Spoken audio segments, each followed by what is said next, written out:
Good evening. Welcome back to Answers on Eschatology. My name is Dan Derry, and I'm the president of the Institute of Fulfilled Eschatology. Hey, we're in the middle of a study of Matthew 16, 27 and 28, and we are demonstrating a first century AD70 second coming of Christ. Now, recall from our last video, we established and we proved the following argument. Isaiah 59 served as a prophetic source for the coming of the Son of Man in Matthew 16, 27 and 28. But according to the Apostle Paul, Isaiah 59, 17 through 21, and the coming of the Lord, prophesied the second coming of Christ that Paul was anticipating in his day for the salvation and judgment of all Israel. Therefore, Matthew 16, 27 and 28, in fulfillment of Isaiah 59, prophesied the second coming of Christ. And Jesus himself placed the fulfillment of that prophecy in the lifetime of his own disciples. Now, that's true and that's good. But what I want to do this evening that I didn't have a chance to do basically because of time in our last video is I want to list the comparisons between all three of these passages. And upon completion of this video, I will upload two comparative study charts illustrating these comparisons, and this will simply give you a better, number one, understanding of the synergy of these passages, but it will give you a tangible, that is in a chart form, argument to present to those who would deny a first century second coming of Christ. So let's do this. Let's first of all demonstrate that, just like Paul said, Isaiah 59 stood behind and stood as a prophetic source for his second coming prophecy in Romans 11, 25 through 27. Notice, both in Isaiah 59 and Romans 11, this prophecy concerned the judgment of Israel. In Isaiah 59, it was the vengeance of the Lord against his enemies, verse 18, and in Romans 11, it was the reward of the righteous with salvation. This is the judgment of Israel. Both Isaiah 59 and Romans 11 also concern the salvation of Israel. And we see this again in Isaiah 59, verses 17 through 21.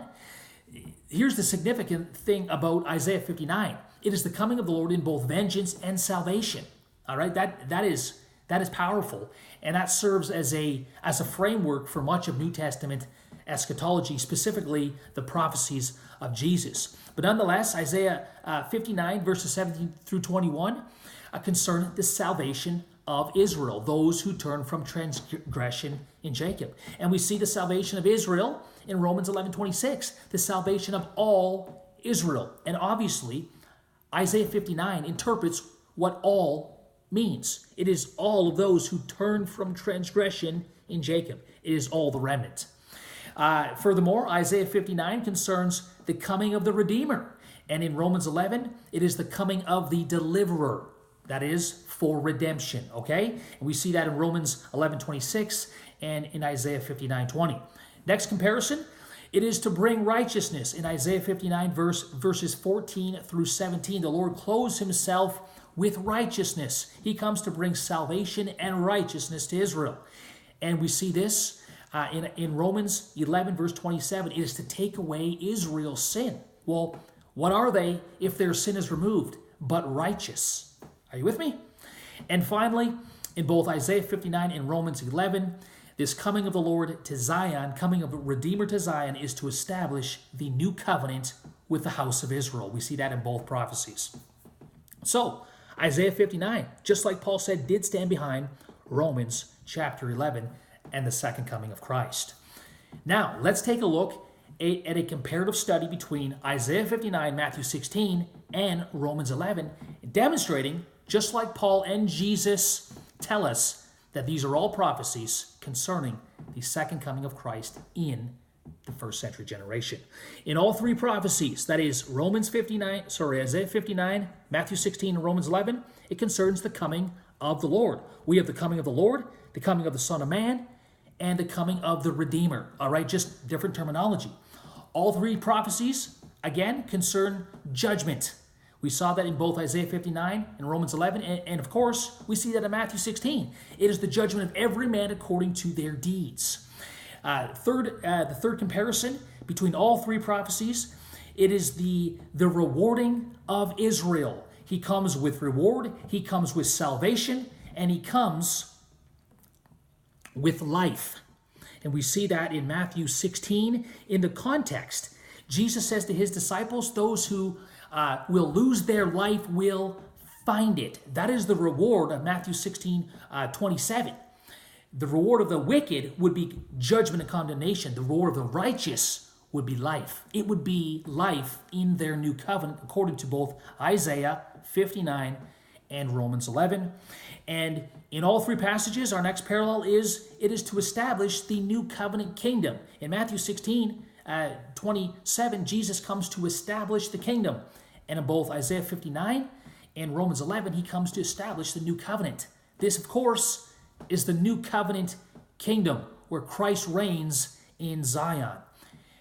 And once again, according to Matthew 16, 27 and 28, Jesus placed this prophecy, which is one prophecy reiterated differently by three different prophets. Jesus places the fulfillment of Isaiah 59, Romans 11, and Matthew 16, 27 and 28 in the lifetime of his first century disciples. Verily I say unto you, there are some of those who are standing here who will not taste death until they see the Son of Man coming in his kingdom.